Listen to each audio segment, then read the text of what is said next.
Иман деген Алла Табарака уа тағаланың шәрексіз, ғайыпсыз бірлігіне, барлығына уақар неге бізге пайғамбарымыз саллаллаху алейхи уассалам арқылы жіберген жарлығына білдіргеніне мойынсұнып инанмақ.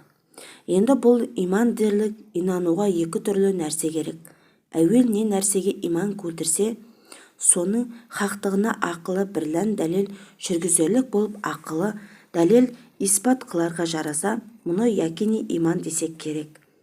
Екінші кітаптан оқу бірлән яки мондалардан есту бірлән иман келтіріп, сол иман келтірген нәрсесіне соншалық беріктік керек. Біреу өлтіремін деп қорқытса да, мың кісі мың түрлі іс көрсетсе де, соған айнып көңілі қозғалмастай берік боларға керек. Бұл иманды иман тақлиди дейміз. Енді мұндай иман сақтауға қорықпас жүрек, айнымас көңіл, босанбас буын керек екен.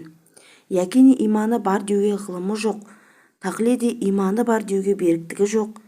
Я алдағанға, я азғырғанға, я бір пайдаланғанға қарап ақты қара деп, я қараны ақ деп, я өтірікті шын деп ант ететұғын кісіні не дейміз? Құдай тағала өзі сақтасын. Уа әрнешік білмек керек, жоғарғы жазылмыш екі түрліден басқа иман жоқ. Иманға қарсы келерлік орында ешбір пенде Құдай тағала кеңшілігімен кешеді дағы демейсін.